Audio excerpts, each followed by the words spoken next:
आज हम विशाल और मेघना द्वारा लिखित पुस्तक कैश टैग हैशटैग के अध्याय 1 पर चर्चा करेंगे। अध्याय 1, एक छोटी यात्रा। लंबी कैसे बन गई? विशाल की यात्रा का अनुसरण करें और अपनी सीखने की प्रक्रिया को छोटा करें। शेयर बाजार से मेरा रिश्ता तब शुरू हुआ जब मैं 14 साल का था। तब मैं 8वीं कक्षा में था। स्कूल में गर्मी की छुट्टियां चल रही थीं और मैं अपने पिता के साथ मुंबई के कालबा देवी में उनके कार्यालय जाने लगा। वे एक कपड़ा व्यापारी थे, इसलिए गर्मी की छुट्टियों के दौरान मैं बोरीवली से चर्च गेट तक लोकल ट्रेनों में यात्रा करता था। उन ट्रेनों में मैंने जो सबसे ज्यादा बातचीत सुनी वह शेयर बाजारों के बारे में थी। यह वह समय था जब भारतीय इक्विटी बाजारों में हाल ही में एक घोटाले के कारण भारी उछाल और उछाल देखा गया था, जिसे लोकप्रिय रूप से हर्षद मेहता घोटाला या 1992 प्रतिभूति घोटाला के रूप में जाना जाता है। परिणाम स्वरूप शेयरों में बेतहाशा वृद्धि हुई और दुर्भाग्य से बिजली की गति से गिरावट भी आई। हालांकि मुझे नहीं पता कि इसने मेरा ध्यान क्यों खींचा। शाम को घर लौटते समय मेरे पिता, जो तब एक निष्क्रिय निवेशक थे, भाव कॉपी, एक स्थानीय समाचार पत्र जो उस विशेष दिन के लिए कारोबार किए गए सभी शेयरों की कीमतों को सूचीबद्ध करता था, उठाते थे। मैं उनके लिए कुछ शेयरों की कीमतों की जांच करता था जो उनके पास थे। मुझे यह दिलचस्प लगा। एक ही शेयर की कीमतों में उतार चढ़ाव मुझे हैरान कर देता था। मेरा आकर्षण इस हद तक बढ़ गया कि छुट्टियों के अंत तक मैंने तय कर लिया कि स्कूल खत्म करने के बाद मैं क्या करना चाहता हूं। मुझे याद है कि इस नंबर गेम में भाग लेने के विचार से मैं रोमांचित महसूस कर रहा था। धैर्यपूर्वक मैंने 2 साल बीतने का इंतजार किया। जैसे ही मैं 10वीं कक्षा की अंतिम परीक्षा देकर सही अवसर पाकर उत्सुकता से और सांस रोककर अपने पिता से कहा, मैं शेयर ट्रेडिंग करना चाहता हूं। वह आश्चर्यचकित थे, जैसे कोई भी पिता होगा। जवाब साफ था, नहीं। लेकिन मैं जिद्दी किशोर की तरह दृढ़ रहा। इसलिए शेयर बाजारों से जुड़े रहने के लिए मैंने एक कॉलेज में दाखिला लिया, जो शेयर बाजार वाली इमारत से सबसे नजदीकी दूरी पर था, केसी कॉलेज। पहली बार जब मैंने उस इमारत को देखा तो मेरी आंखें फटी की फटी रह गईं।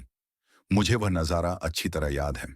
जैसे ही मैं उसमें दाखिल हुआ, मेरा दिल तेजी से धड़कने लगा। यात्रा शुरू हो चुकी थी। Rags to riches to rags. 1995 से 2000 तक अपनी शिक्षा के 5 वर्षों के दौरान मैं हर कारोबारी दिन उस इमारत में जाता था। मैं अपने एक चाचा के दफ्तर में बैठता था, जो उस समय लगभग 40 वर्ष के थे। वे कच्चे चार्ट का उपयोग करके तकनीकी रूप से बाजारों का व्यापार करते थे। उन दिनों तकनीकी व्यापारी कागज की एक शीट पर दैनिक संख्याएं और कीमतें नोट करते थे और खुले, उच्च और समापन मूल्यों पर कुछ गणनाएं करते थे। उन्होंने मुझे उनमें से कुछ गणनाएं सिखाईं। वहां अपने पहले साल के दौरान मैंने सिर्फ बाजार की चाल देखी, पूरी तरह से उसकी चाल से मंत्रमुग्ध। मैंने वहां के लोगों को देखा। कुछ समय बाद मैंने एक जर्नल रखना शुरू कर दिया, जिसमें मैं कुछ स्टॉक के ओपन, हाई लो और क्लोजिंग प्राइस रिकॉर्ड करता था। मुझे याद है कि मैं Reliance industries limited, RIL, Tata Motors limited, Tata steel limited और स्टेट बैंक ऑफ इंडिया जैसे स्टॉक पर नजर रखता था। आखिरकार मेरी जिज्ञासा ने मुझ पर काबू पा लिया। मैं ट्रेड करने के लिए उत्सुक हो गया। बहुत जरूरी हिम्मत जुटाते हुए मैं अपने पिता के पास गया और हिम्मत के साथ सवाल पूछा। कई घंटों की चर्चा, विरोध और बहस के बाद उन्होंने आखिरकार कहा, तुम जिस बेतुके जुए पर इतना जोर दे रहे हो, उसके लिए ये 10,000 रुपए हैं। अगर तुम इसे हार गए तो बस, फिर तुम्हारे लिए सब कुछ खत्म। मैंने उनके नुकसान की भरपाई की, जिसके परिणाम स्वरूप मुझ पर बहुत बड़ा व्यक्तिगत कर्ज हो गया। रोमांचित होकर मैंने अपने चाचा से सीखी गई सरल तरकीबों से ट्रेडिंग शुरू कर दी। मैंने कुछ शुरुआती गलतियां की और जैसा कि किस्मत में लिखा था, मैंने उन 10,000 रुपयों में से हर एक पैसा खो दिया। लेकिन उस छोटे से कार्यकाल ने मुझे शेयर बाजारों से पूरी तरह से जोड़ दिया। मैंने इस पर और अध्ययन करने का मन बना लिया। मैंने कागज पर अपनी गणनाएं दर्ज करना शुरू कर दिया और कई महीनों तक नकली ट्रेडिंग, नमूना ट्रेडिंग, असली नहीं, की। आखिरकार मुझे आत्मविश्वास महसूस हुआ, या ऐसा मैंने सोचा, और मैं फिर से व्यापार करना चाहता था। पैसे की अनुपस्थिति में मैंने बकेट शॉप्स में व्यापार किया। अनौपचारिक बाजार, जहां आप कोई मार्जिन राशि नहीं देते। आप सप्ताहांत में अपने नुकसान या मुनाफे का भुगतान करते हैं या प्राप्त करते हैं। मुझे यह पसंद आने लगा। मैंने बस एक सरल रणनीति अपनाई। शाम को खरीदें, जब बाजार बंद हो और सुबह बेचें जब बाजार खुले, या इसके विपरीत। मैंने 2 साल तक लगातार ऐसा ही किया। जब मैं अपनी बैचलर ऑफ कॉमर्स की डिग्री के तीसरे वर्ष में पहुंचा, जो आधिकारिक स्नातक वर्ष है, तब तक मैंने 2 लाख रुपए अमेरिकी डॉलर के रूप में 29,850 कमा लिए थे। मैं बहुत खुश था। लोग मुझे ट्रेडिंग प्रोडिजी कहते थे। वे मुझसे इस खेल के बारे में पूछने लगे। मेरे दोस्त भी उत्सुक हो गए और मुझसे जुड़ने पर जोर देने लगे। ये 2000 का साल था। डॉट कॉम बुलबुले का साल। एक और उछाल और गिरावट का समय। सूचना प्रौद्योगिकी, आईटी, स्टॉक बेकाबू हो गए और बाद में उसी गति से गिर गए। इस गिरावट ने मेरे द्वारा कमाए गए अधिकांश पैसे छीन लिए। मेरे दोस्त, जो अपने परिवारों को बताए बिना व्यापार कर रहे थे, उन्हें भी भारी नुकसान हुआ। मेरी परेशानी को और बढ़ाने के लिए, उनके लिए ब्रोकर होने के नाते, मुझे उनके नुकसान का भुगतान करना पड़ा, जिसके परिणाम स्वरूप भारी व्यक्तिगत आरण हो गया। जाहिर है, इससे मेरे माता पिता नाराज हो गए। इस प्रकार मेरे लिए बहुत निराशा की बात थी कि मुझे शेयर बाजारों से बाहर कर दिया गया। मेरा सपना टूट गया। क्या ईश्वरीय योजना काम कर रही थी? जीवन चलता रहा। कॉलेज से स्नातक होने के बाद शहर के शीर्ष प्रबंधन कॉलेजों में प्रवेश पाने के असफल प्रयासों के बाद मैंने Narsee Monjee institute for management studies (NMIMS) से बिक्री और विपणन में अंशकालिक डिप्लोमा के साथ कुछ समय के लिए समझौता कर लिया। इससे मुझे ब्रिटिश बहुराष्ट्रीय कन्फेक्शनरी कंपनी कैडबरी में संस्थागत सेल्समैन के तौर पर सेल्स जॉब मिल गई। मैंने कॉरपोरेट घरानों को कन्फेक्शनरी से भरे गिफ्ट हैम्पर्स बेचे। उस जॉब में 6 से 8 महीने बिताने के बाद मैं उसमें दिलचस्पी लेने लगा। मुझे यह बिजनेस बहुत आकर्षक लगा। अपनी मार्केटिंग की सीख को काम में लाते हुए मैंने अपने एक दोस्त के साथ मिलकर कॉरपोरेट गिफ्टिंग वेंचर शुरू किया। हमें उस बिजनेस को चलाने के लिए एक छोटे से ऑफिस की जरूरत थी। एक और दोस्त हमारी मदद के लिए आगे आया। उसने अपने ऑफिस का एक हिस्सा मामूली किराए पर देने की पेशकश की और पता चला कि उसके पिता का दूसरा हिस्सा स्टॉक ट्रेडिंग का बिजनेस था। काम पर एक दिव्य योजना। तो मैं यहां था, कॉरपोरेट गिफ्टिंग बिजनेस चला रहा था और अगले कमरे में स्टॉक का कारोबार हो रहा था।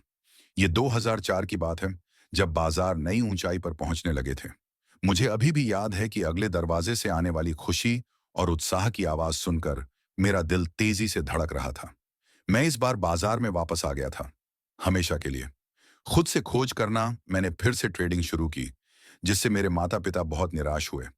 मैंने कुछ ट्रेड किए, पुराने सबक सीखे और कुछ अन्य टिप्स और कॉल के साथ मैंने जल्द ही गिफ्टिंग का व्यवसाय बंद कर दिया। साथ ही साथ 2000 में की गई गलतियों को न दोहराने का संकल्प लिया। मैंने सीखने का मन बनाया, और वह भी व्यवसाय में सर्वश्रेष्ठ लोगों से।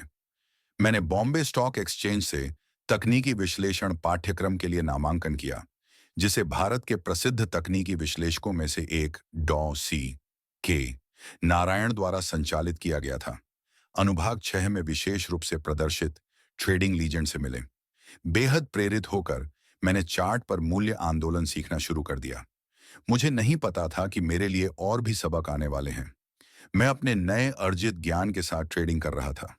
साथ ही एक दोस्त के साथ साझेदारी में मैंने लोगों के लिए पैसे का प्रबंधन करना शुरू कर दिया। इस मित्र ने मुझे कुछ म्यूचुअल फंड वालों से मिलाया, जिन्होंने हमें व्यापार करने के लिए टिप्स दिए। वर्ष 2004 एक ऐसा समय था जब बाजार ऊपर की ओर बढ़ रहे थे, लेकिन मई 2004 में एक छोटी सी गिरावट के साथ हमने क्लाइंट खातों में जो पोजीशन बनाई थी, उसमें नुकसान होने लगा। म्यूचुअल फंड वाले बहुत आश्वस्त थे और इसलिए उन्होंने हमें अपनी घाटे वाली पोजीशन को बनाए रखने के लिए सुझाव दिया। हमें आश्वासन दिया कि कुछ ही समय में सब ठीक हो जाएगा। लेकिन बाजार में गिरावट जारी रही और अपनी नई सीख को लागू करने के बजाय मैंने अपनी पोजीशन को प्रबंधित करने के लिए उनकी टिप्स पर निर्भर किया। यह और भी खराब होता गया। आखिरकार क्लाइंट ने हमें सारा नुकसान बुक करने और व्यापार बंद करने का निर्देश दिया। मेरी प्रतिष्ठा का नुकसान पैसे के नुकसान से बड़ा था। मेरा करियर अपने सबसे निचले स्तर पर गिरता हुआ लग रहा था। मेरी प्रतिष्ठा का नुकसान पैसे के नुकसान से बड़ा था। यह काम नहीं करने वाला था। मुझे अपना रास्ता खुद ही तलाशना था।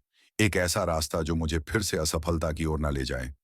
एक ऐसा रास्ता जिस पर मैं अपने जीवन के बाकी हिस्सों के लिए निर्भर रह सकूं। मेरे लिए यह स्पष्ट था कि अगर मैं ट्रेडिंग में बेहतरीन परिणाम प्राप्त करना चाहता हूं, तो मुझे खुद को और अधिक शिक्षित करना होगा। मैंने इस विषय में और गहराई से खोजबीन शुरू की। मैंने किताबें पढ़ना, पॉडकास्ट सुनना, वीडियो देखना और सेमिनार और वेबिनार में भाग लेना शुरू किया। कुछ किताबों ने मुझे गहराई से प्रभावित किया। जैक श्वागर द्वारा लिखी गई market wizards, section 6 meet the trading legends में शामिल सबसे अधिक प्रभाव डालने वाली किताब थी। इस किताब में श्वागर ने दुनिया के शीर्ष व्यापारियों का साक्षात्कार लिया। उनकी गलतियों में समानता देखना अविश्वसनीय है। मैं खुद भी वही गलतियां करने के बावजूद उनसे बहुत अच्छी तरह से तादाद में स्थापित कर पाया। मैंने अपने ज्ञान से पैसे का प्रबंधन करना शुरू किया। अब किसी भी सुझाव का पालन नहीं करता। साथ ही मैंने एक प्रमुख ब्रोकिंग हाउस में सब ब्रोकर के रूप में पंजीकरण कराया। मैं ठीक ठाक चल रहा था। हालांकि मैंने बहुत ज्यादा पैसे नहीं कमाए, लेकिन मैंने बहुत ज्यादा पैसे भी नहीं खोए। मैं नतीजों से खुश नहीं था, लेकिन मैंने इस खेल को जारी रखा। ये एक ऐसा दौर था जब मैं एक ट्रेडर के तौर पर अपनी ताकत और कमजोरियों को खोज रहा था। ये बहुत ज्यादा सीखने और खुद की खोज से भरा समय था। मेरे अंदर एक नींव बन रही थी, बिना इसके बारे में सचेत रूप से जाने। बाजार लगातार ऊंचाई से नीचे की ओर जा रहा था और मेरे ट्रेडिंग अकाउंट भी इसी तरह से चल रहे थे। वर्ष 2006 में एक बार फिर शेयरों में गिरावट देखी गई और मैंने फिर से पैसे खो दिए।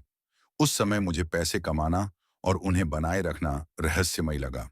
मैं इस चक्र से बाहर निकलने का रास्ता खोजने के लिए बेताब था, जो 2004 से चल रहा था।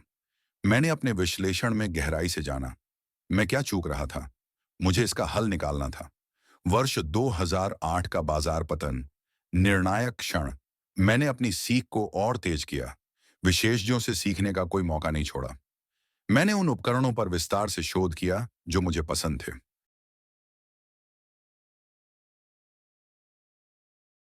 वर्ष 2007 मेरी सीख को मजबूत करने और अपनी कुल्हाड़ी को तेज करने का वर्ष था।